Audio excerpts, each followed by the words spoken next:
उत्तराखंड में कांवड़ यात्रा को लेकर के एक आदेश राज्य सरकार ने दिया है। कांवड़ यात्रा मार्ग पर जितने भी होटल या ढाबे हैं, वहां के लोगों को, जो भी उसके मालिक हैं, अपना नाम, अपना लाइसेंस और अपना सर्टिफिकेट अंकित करना होगा। ऐसा ना करने वाले लोगों के खिलाफ राज्य सरकार कार्रवाई करेगी। 2 लाख तक का जुर्माना और उनके खिलाफ कानूनी कार्रवाई भी की जा सकती है।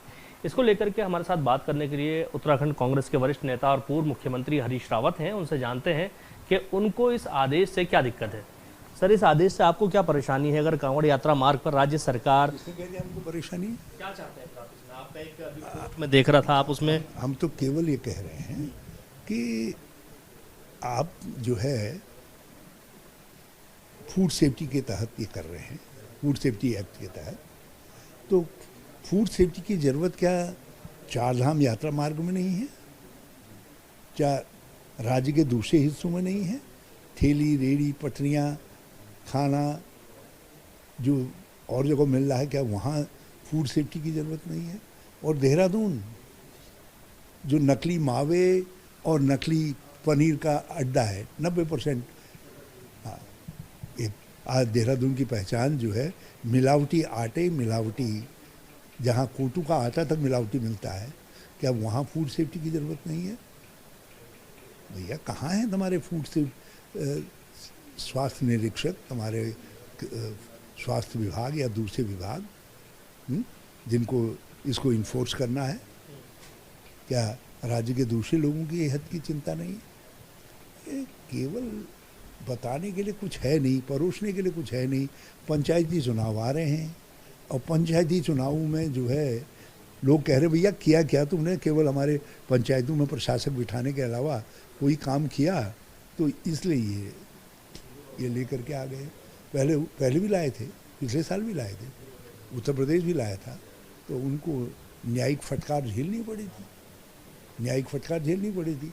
और मुझे लगता है इस बार भी न्यायिक फटकार झेलनी पड़ेगी इनको जो है।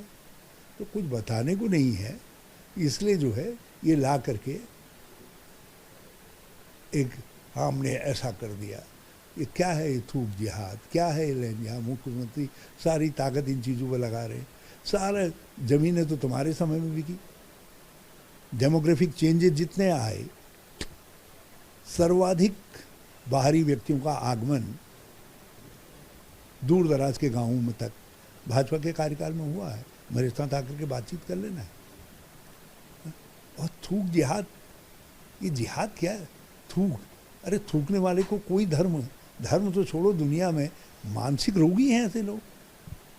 एक हिंदू महिला अपने स्वामी को, गृह स्वामी को 6 महीने से पेशाब करके आटा गूंथ करके खिला रही थी।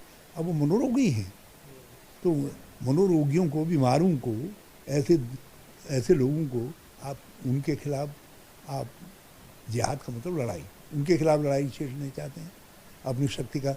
अरे लड़ाई छेड़नी है तो महाराज धामी जी, इस राज्य के अंदर अभी भी बहुत सारी गरीबी है, परेशानी है और दूसरी दिक्कतें आ रही हैं, उसके खिलाफ लड़ाई छेड़िए।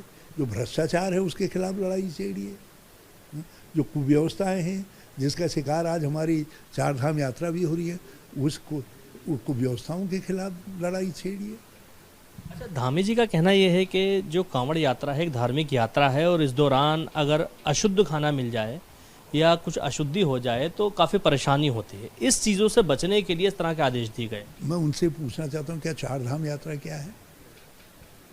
यदि कांवड़ यात्रा धार्मिक है तो ये यात्रा क्या है? चारधाम यात्रा, ये समझा तो ना हमको।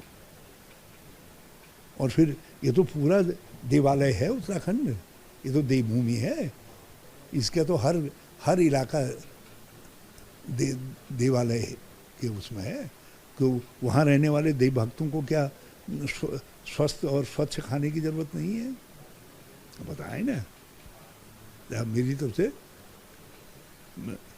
एबीपी महाराज जरा पूछ लीजिएगा इनको, शायद आपको बता दें।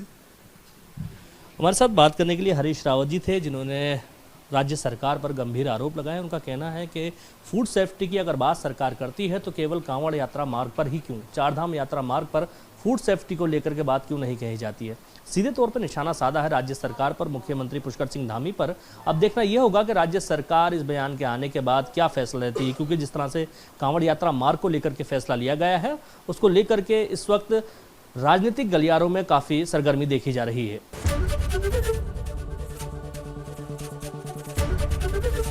एबीपी गंगा, खबर आपकी, जुबान आपकी।